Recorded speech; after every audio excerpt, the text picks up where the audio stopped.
শ্রীলঙ্কা, বাংলাদেশ, নেপালের পরে এই জেনজিরাই প্রথম ইউরোপের দেশ হিসেবে বুলগেরিয়ার প্রধানমন্ত্রীকে ক্ষমতাচ্যুত করেছে। আজকের এই ভিডিওতে আমরা জানবো কেন এই জেনজিরা বুলগেরিয়ার প্রধানমন্ত্রী ক্ষমতাচ্যুত করেছে, তাদের এই আন্দোলনের প্রধান কারণগুলো কি কি ছিল এবং তাদের এই আন্দোলনের পিছনে কি কোনো কান্ট্রির হাত ছিল, সেখানে কি তুরস্কের কোনো হাত ছিল। কারণ এই বুলগেরিয়া এক সময় ছিল অটোমান সাম্রাজ্যের অধীনে। অটোমান সাম্রাজ্য 482 বছর বুলগেরিয়াকে শাসন করেছে। অটোমান সাম্রাজ্য থেকে বুলগেরিয়া স্বাধীনতা লাভ করে 1908 সালে। বর্তমানে বুলগেরিয়াতে তুরস্কের প্রভাব বিদ্যমান।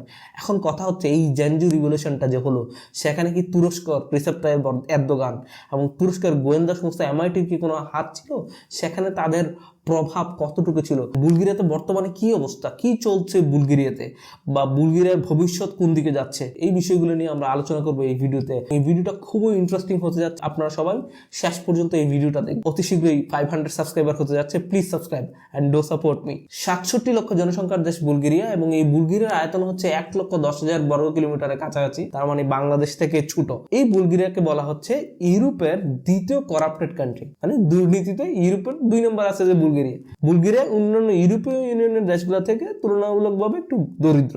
এই জেনজির বয়স মূলত হচ্ছে 18 থেকে 25 বছর। মূলত তরুণরাই হচ্ছে এই আন্দোলনের নেতৃত্ব দিয়েছে এবং অটোমান সাম্রাজ্যের পর থেকে বুলগেরিয়া কখনোই একটা স্টেবল কান্ট্রি ছিল না এবং তাদের মধ্যে সবসময় একটা রাজনৈতিক টার্মোইল গুলো সবসময় লেগেই থাকতো। এই ঘটনার সূত্রপাত তখনই হয় যখন বুলগেরিয়ার প্রধানমন্ত্রী রোসেন জেলেসকভ তাদের এই বছরের নতুন বাজেট পেশ করে। এই নতুন বাজেটের মধ্যে প্রধানমন্ত্রী ট্যাক্সের পরিমাণ বাড়াই দিছে। কারণ হচ্ছে বুলগেরিয়া ইউরোজোনে প্রবেশ করতেছে।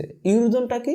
ইউরোজোন হচ্ছে ইউরোপের 20টা কান্ট্রি যারা হচ্ছে ইউরোকে তাদের কারেন্সি হিসেবে অ্যাডপ্ট করেছে। 2026 সালের জানুয়ারি 1 তারিখ থেকে বুলগেরিয়াও কি করছে, ইউরোকে তাদের কারেন্সি হিসেবে অ্যাডপ্ট করতেছে। বুলগেরিয়া কারেন্সির নাম হচ্ছে লেবা। বলা হচ্ছে 1 ইউরো বনাম 1.95 লেবা, মানে বুলগেরিয়া যদি ইউরোকে তাদের কারেন্সি হিসেবে অ্যাডপ্ট করে সবকিছুর দাম বেড়ে যাবে। তার পাশাপাশি বুলগেরিয়া যে ইউরোজোনে প্রবেশ করতেছে, যার কারণে তাদের ওখানে কি করতে হবে, টাকা দিতে হবে, ইনভেস্ট করতে হবে। এবং ওই টাকাটা আসবে কোত্থেকে? এই টাকাটা আসবে হচ্ছে যে জনগণের পকেট থেকে। এই জন্য কি করছে প্রধানমন্ত্রী, এই বছরে ট্যাক্সের দাম বাড়াই দিছে এবং যার কারণে দেশের জনগণ সব খেয়ে পড়ছে। দেশ হচ্ছে ইউরোপের দ্বিতীয় দুর্নীতিগ্রস্ত দেশ, তার পাশাপাশি হচ্ছে গরিব দেশ, মানুষের আয় ইনকামও কম, আবার এর উপরে দিচ্ছে ট্যাক্স বাড়ায়, যার কারণে যেই জেনজি যারা আছে, তরুণ প্রজন্ম যারা আছে, তারা খেয়ে পড়ছে, দেশব্যাপী আন্দোলন শুরু করে দিচ্ছে। আন্দোলন এতটাই তীব্র ছিল যে আন্দোলনের চাপ নিতে না পেরে বুলগেরিয়ার প্রধানমন্ত্রী সে পদত্যাগ করে ফেলছে। সব ক্ষমতা তখন রাষ্ট্রপতির হাতে। রাষ্ট্রপতি চাচ্ছে একটা কোয়ালিশন সরকার গঠন করার জন্য। যদি রাষ্ট্রপতি কোয়ালিশন সরকার গঠন করতে না পারে, তাহলে আবার নতুন করে ইলেকশন হবে, যেটা হচ্ছে গত 5 বছরে এটা হবে 8ম ইলেকশন। তার মানে হচ্ছে আমরা বুঝতে পারতেছি যে বুলগেরিয়াতে আসলে কোনো একটা স্টেবল সরকার নেই।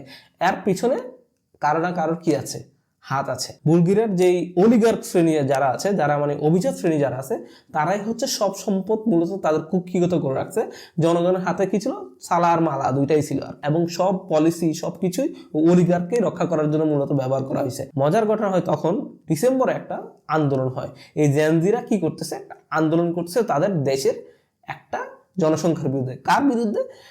তুরস্ক ভাষাভাষী 7 লক্ষ ইথনিক পিপল বসবাস করা হচ্ছে যে বুলগেরিয়াতে, মানে 7 লক্ষ জনগণ তুরস্কের ভাষায় কথা বলে এবং বুলগেরিয়া জেনজিরা ওদের বিরুদ্ধে বিক্ষোভ করা শুরু করছে এবং ওরা উল্টা আবার জেনজিদের বিরুদ্ধে বিক্ষোভ করছে। যার কারণে বুলগেরিয়ার প্রধানমন্ত্রী মূলত জেনজিদেরকে কি উস্কাই দেওয়ার জন্য বা হেট্রেট ছড়ানোর জন্য জেনজিদেরকে ওরা দায়ী করছে। এখানে বুলগেরিয়ার প্রধানমন্ত্রীদের বা অলিগার্ক সাপোর্ট করা হচ্ছে কে?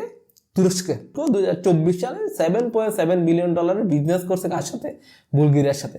তো তুরস্কের রেমিটেন্সের একটা বড় জায়গা হচ্ছে বুলগেরিয়া। তো তুরস্ক পাশাপাশি কান্ট্রি, তুরস্ক কখনোই আসলে তার ইনফ্লুয়েন্স হাতছাড়া করতে চাইবে না। এটা নিয়েও জনগণের একটা ক্ষোভ আছে তুরস্কের প্রতি এবং বুলগেরিয়ার যে সরকারের প্রতি। সেটা ইউরোপের কান্ট্রি হলো, সেখানে আসলে এই জেনজি বিক্ষোভের পিছনেও অনেক ঘটনা ঘটতেছে, সেখানে অনেকেই ফান্ডিং করতেছে তুরস্ককে চাপে রাখার জন্য। সো বুলগেরিয়ার যে প্রধানমন্ত্রী ছিল সে কিন্তু তুরস্ক সমর্থিত ছিল, তার তুরস্কের সাথে খুব ভালো একটা সম্পর্ক ছিল এবং বিজনেস বাণিজ্য এবং একটা স্টেবল একটা সম্পর্ক সে কন্টিনিউ করতো তুরস্কের সাথে।